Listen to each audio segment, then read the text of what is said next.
I'm definitely going to talk about this movie again when I do a deep dive on my favorite Fincher films. But I will absolutely say The Social Network might be a perfect movie. I've seen this movie came out 15 years ago, if that even sounds accurate, which it is. Mind-blowing that this is a 15-year-old movie. I do absolutely believe that this is a perfect movie. I wouldn't change a frame of this film, which I've seen discussions about that on the social media platforms, and I definitely do think that this is one of the few films out there that it would be hard to think of a frame to change or just anything to change about it, from the acting to the writing to the way the story is told, just non-sequentially. The story itself, combining David Fincher's direction with Aaron Sorkin's writing, you kind of see how you kind of see how that works out for the better in many cases. And it's just so sharp. It's funny. It's eye-opening. It's very teachable. I'll say nuanced only in that it's not just like a shot for shot biopic. Oh, this was Mark when he was younger and he was a nerdy kid and he grows up and he has an idea and then he meets friends and then they make this. Like, it could have easily been that, but I think the point of this story wasn't to be a biopic about Mark Zuckerberg. Similarly to Selma, it's not a biopic about Martin Luther King, but it takes place in a certain moment in his life that pretty much encompasses his whole life. I think that's the real, not the point of this film, but I think that's what they were trying to go for with having it take place, with him already in college and going into young adulthood and into, at the time, would be present day, where Facebook was extremely prominent. I think that that's a really good way to kind of just get us in the story without having to explain a lot. It makes Mark a very ambiguous character in a lot of regards. You don't really know how to read him. And I think that one thing that was super interesting about this is that Jesse Eisenberg, when he was breaking down a lot of his most well-known films, he mentioned that working with Fincher, they decided to do alternate takes. So he would do a take where he's showing more emotion and he's actually reacting to what other characters are saying, what the situation is. And then they would do another take where he's just very bland and unmotivated and cold and indifferent to everything. And then they would edit the scenes in ways that kind of alternate between the takes, even down to like line by line, not just, scene or scenario.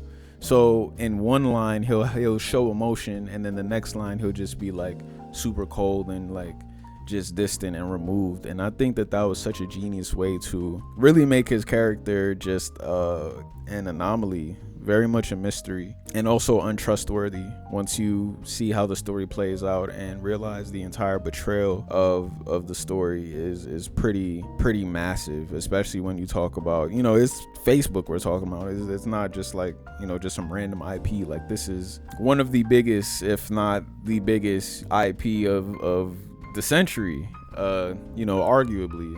I'm sure there's many that could contend with that, but it's Facebook. Like, we all know, the gravity of Facebook. So I think this movie is just really, really cool in how it presented his character.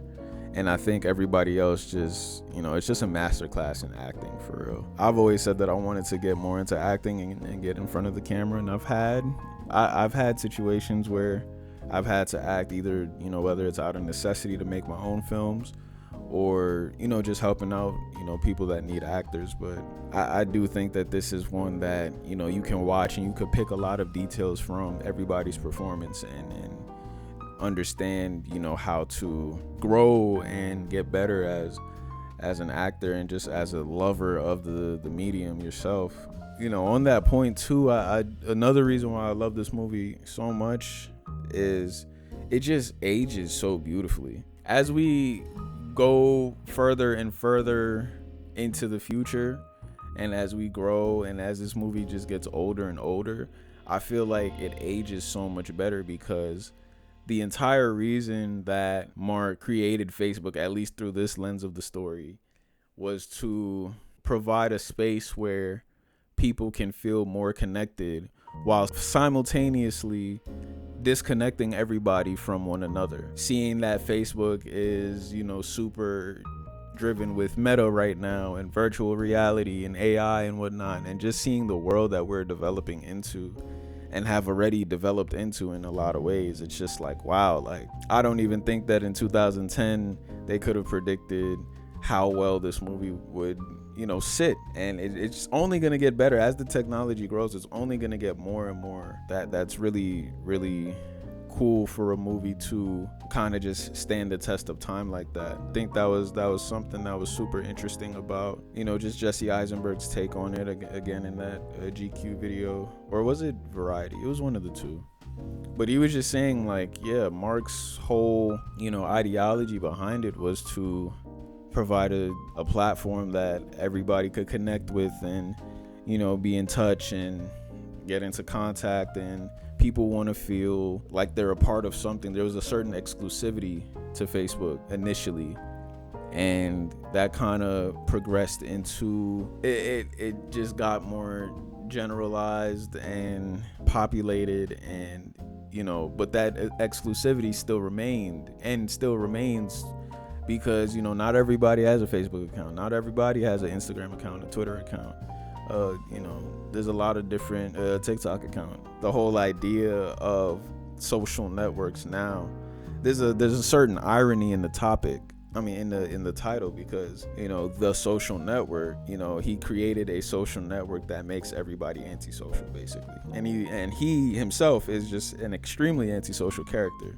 to begin with. So there's just a level of irony and just contrast with this film, and its ideas and its story and its characters and just everything about it is totally mind-blowing. I think I definitely will recommend this movie 500 times out of 10. This movie is definitely a really good look into just how society and technology, when they both interact with each other, how we kind of get away from what actually makes us connect and what actually makes us socialize and human and relate to one another. By the end of it, even the last frame of it, how when he's refreshing the page, seeking the attention and the validation from his ex, I think that's just he doesn't really have the chutzpah. I can't really think of another word, but he doesn't really have the drive to actually confront her and see if he's able to have a conversation with her, and it really just mirrors the start of the film. He always just had an issue with how to connect and socialize with people, and so him being one of the creators of a network that the whole objective of that network is to connect people, and by the end of his journey he's still not even able to connect. And it's even worse. He's at least at the start of the movie they were talking, and he was just kind of just miscommunicating and didn't really have that cognitive ability to realize how he's coming off and how he's talking to her. But by the end of it, he's behind his laptop, kind of hiding in a way. And I think that's just so interesting. It's really interesting. And, the more we create these social media platforms and, the more virtual this world gets and the better this technology becomes, I think this movie is just going to keep aging like the finest wine in Italy. I highly recommend this movie.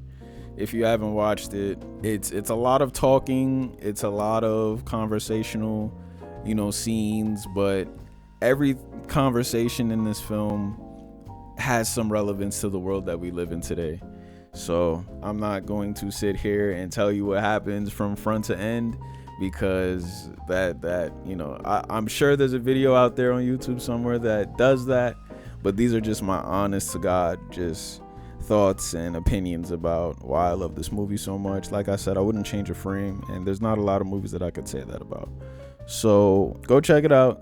Thank you for listening to this. Thank you for watching this. Great watch. 500 out of 10, like I said. If you enjoyed watching this and listening to this, like this video, subscribe, comment if you like or dislike The Social Network, and comment why. Tune into the next one. Thank you for watching again, and I will see you on the flip side, and maybe on a social network or two.